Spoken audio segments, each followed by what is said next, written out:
এটা ধরেন বেসিক্যালি যে এখনকার যে ওয়েদার বৃষ্টিপাত এটা আগামী মাসের আপনার ৩-৪ তারিখ পর্যন্ত মোটামুটি কম বেশি থাকবে। এরপর ৩-৪ তারিখের পর থেকে গ্র্যাজুয়ালি তাপমাত্রা আবার আগের মতো বেড়ে যাবে। এটা হচ্ছে বেসিক্যালি হচ্ছে আপনার এই সময় যে বৃষ্টিটা হয় এটা কারণ হচ্ছে আমরা বলি পশ্চিমা লঘুচাপের সাথে যদি আমাদের পূবালি বাতার সংমিশ্রণ ঘটে। বেসিক্যালি হচ্ছে কি আপনার দীর্ঘ সময় পশ্চিমা লঘুচাপ অনুপস্থিত ছিল পুরো উইন্টার সিজনে। এরপরে আপনার মার্চের সেকেন্ড উইক থেকে এটা সক্রিয় হয় এবং আমরা জানি যে প্রতি মাসে এটা ওয়েস্টার্ন ডিস্টারবেন্স যেটা পশ্চিমা লঘুচাপ বলি 2টা থেকে 3টে আসে এবং একটা সক্রিয় হয়। এটার লাইফ টাইম বেসিক্যালি হয় 3 থেকে 4 দিন। কিন্তু এখন যে পশ্চিমা লঘুচাপ আছে এটা শক্তিশালী পশ্চিমা লঘুচাপ, এটা মোটামুটি 7-8 দিন কন্টিনিউ করবে। যেহেতু ইতিমধ্যেই 3-4 দিন পার হয়ে গেছে, আগামী হয়তো আরও 4-5 দিন কন্টিনিউ করবে। এটা এই যে বৃষ্টি হচ্ছে এটা নর্মালি এটা আনইউজুয়াল বৃষ্টি। নর্মালি ওয়েস্টার্নের কারণে যে বৃষ্টিটা হয় ওটা অনেকটা শর্ট স্কেলে হয় 3 থেকে 4 দিন, কিন্তু এটা দেখা যাচ্ছে 7-8 দিন এমনকি 9-10 দিন মতো কন্টিনিউ করতে পারে।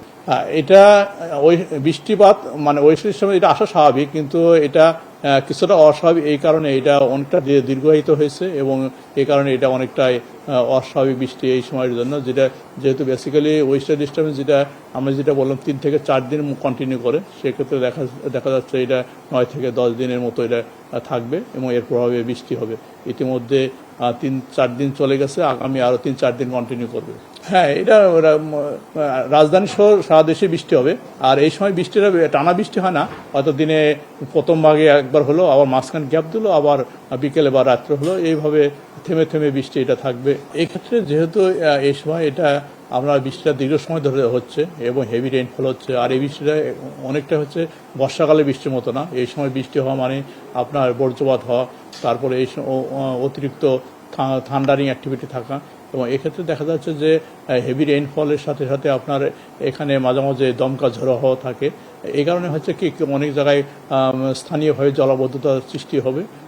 তাছাড়া আপনার নিচু এলাকা অনেক জায়গায় প্লাবিত হয়ে যেতে পারে। না, যেহেতু আমরা বৃষ্টি হবে এই সময় হারভেস্টিং সময়, সেক্ষেত্রে কিছুটা তো সমস্যা হবে। যেহেতু এটা আবার শর্ট টার্ম বৃষ্টি, তো আপনি ধরেন 3-4 তারিখ পরে পুরোপুরি ড্রাই আউট হয়ে যাবে। মোটামুটি ধরেন 3-4 তারিখে পরে যদি যে ফসলগুলো পরে কাটা যাবে মনে হয় 2-1 দিন ওয়েট করলে ভালো হবে।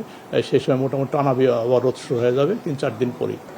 সবচেয়ে ভালো মানে যেহেতু আপনার ধরেন আবার যে সময় রোদ শুরু হবে টানা রোদ হবে এবং তাপমাত্রা বেশি থাকবে।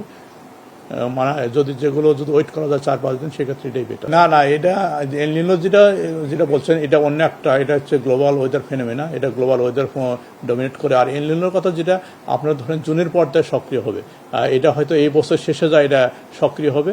এটার প্রভাব ইতিমধ্যে নাই, কারণ এটা হচ্ছে আপনার এর প্রভাবটা হয়তো আপনার বর্ষার শেষের দিক যে অথবা শীতকাল অথবা সামনে বছর যায় এর মেন প্রভাব পড়বে। আপাতত যে এল নিনোর কথা বলা হচ্ছে এই মুহূর্তে এল নিনোর প্রভাবে এটা প্রভাব পড়ছে না। এটা কিছুটা আছে, তো ওই রকম নাই, কারণ যেহেতু চিটাগাংয়ে বৃষ্টি হচ্ছে, অন্যদিকে কক্সবাজার দিকে বৃষ্টি অনেকটাই কম। কিছুটা আছে, সেটা তাও চট্টগ্রাম খাগড়াছড়ির দিকে ওই রকম বড় ধরনের সম্ভাবনা নেই। এটা ধরেন 1-2 দিন, এটা বেশি থাকবে না, মোটামুটি ক্লিয়ার হলে চলতে। আর এটা এই সতর্কতার সংকেত ওই রকম সাইক্লোনের যে সংকেত দেওয়া ওই রকম না, এটা স্থানীয় সতর্ক সংকেত, যাতে ছোটো ছোটো নৌকাটোরা যদি সাবধানে চলাচল করতে পারে। এই কারণে, কারণ মাঝে মাঝে দমকা ঝড়ো হয়, এই ক্ষেত্রে অনেক সময় ছোটো ছোটো নৌকাটোরা ডুবে যায় মাছ ধরা, এই জন্য তাদেরকে সতর্কতা করা হয়েছে।